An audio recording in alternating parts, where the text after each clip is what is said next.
Today I'm excited to share one of my favorite and surprisingly effective openings, the Mangarini Gambit, a powerful weapon for white against the popular Sicilian defense. And therefore, you definitely need to be prepared. Here you have an absolutely outrageous idea, advancing the pawn to a 3, followed by advancing the pawn to b4. At first glance, it seems like you are completely violating all of the classical chess principles. You are not developing your pieces, you are not fighting for the center, you are not trying to castle your king, and so on. But to prove that this idea is actually legitimate, even Magnus Carlsen used it once in a World Chess Championship game. And he won. So, it is not completely ridiculous, but it will certainly shock your opponents. In this position, black usually assumes that the whole point of white's odd-looking pawn moved to a 3 is to support an advance with b4.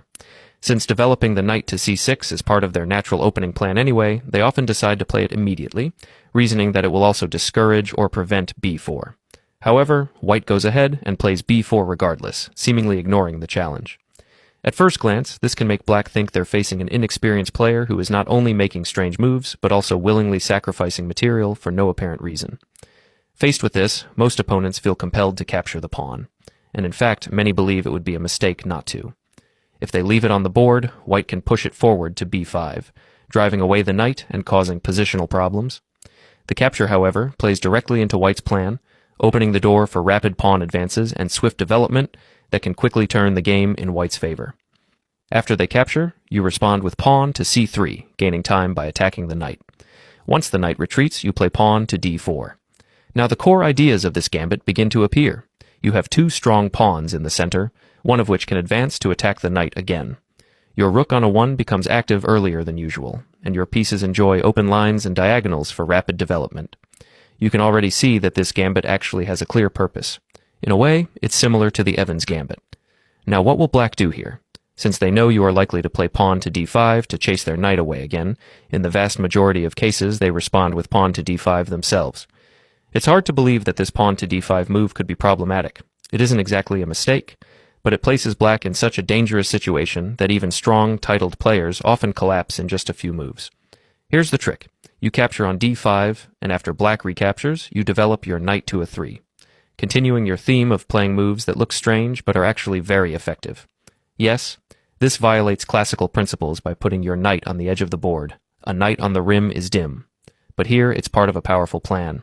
From a 3, the knight jumps to b5, and from there it can leap to c7, delivering a devastating triple fork on black's king, queen, and rook. The problem for black is that even if they spot your plan, it's surprisingly difficult for them to stop it. Looking at the Lichess database statistics, we see that most of black's common replies here, such as pawn to a5, knight to f6, or knight to e6, all lead to bad results for them, often losing quickly.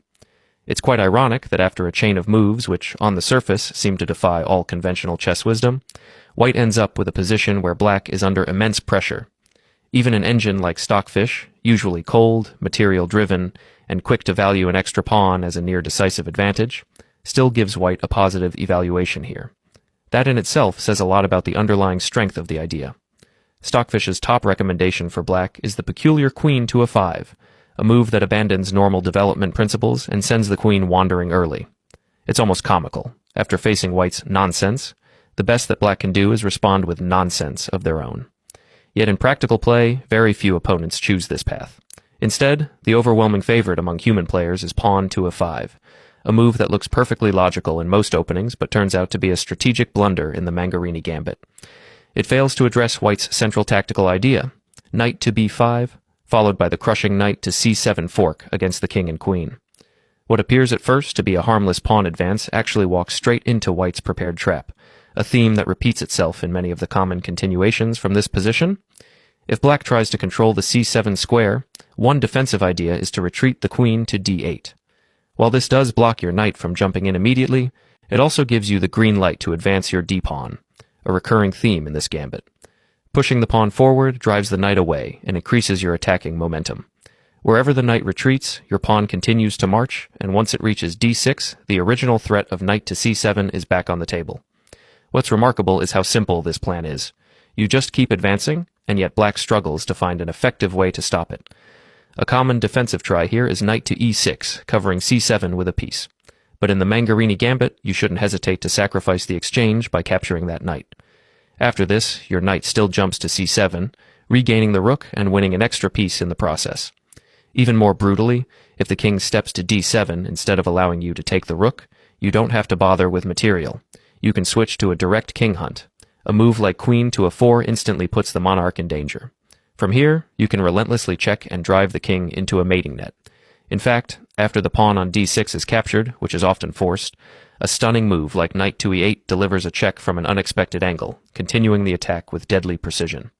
It's hard to think of another opening where you can land a check from a square like e8, deep inside your opponent's territory, right in the middle of their defensive lines. Once that knight check lands, the black king has very few safe options. Any retreat is limited, the knight already controls key escape squares, and you have the added resource of pushing the a-pawn to deliver checks from the flank. If the king tries to step forward to a6, you can calmly bring the light-squared bishop into the attack, delivering another check and forcing the king to continue its uncomfortable march. Moving to e7 doesn't help either, because a move like bishop to a3 nearly ends the game on the spot, often forcing black to give up the queen just to survive a few more moves. With no safe haven behind, the king is driven forward into enemy lines. From here, your plan is remarkably simple. Keep checking and attacking until checkmate is inevitable. A move like queen to c2 keeps the pressure constant, and it's easy to see that the king is walking straight into a mating net. While the sequence may look long when written out, it's effortless to play over the board. There's no complex calculation required. You're simply chasing the king with a series of forcing moves, each one tightening the noose until the checkmate arrives. This is one of the reasons the Mangarini Gambit is so dangerous. It creates positions where the attack plays itself. If the black king ever captures on d6 in this sequence, the game ends almost instantly. You simply recapture, and checkmate follows within a few moves. Realizing this, most opponents try to sidestep by moving the king to e5 instead. From there, the conclusion of the attack is both elegant and memorable. You push the pawn to f4, delivering a check with the pawn itself, a satisfying and unusual sight in such a sharp position. When black captures this pawn, you respond with what appears to be one of the most ordinary developing moves in chess, queen to e4. But here, that normal move isn't about development at all. It's checkmate. It's difficult to think of another mainstream opening where a standard knight to f3 move ends the game outright, and what makes it even more remarkable is that this isn't buried deep in some obscure, impractical sideline.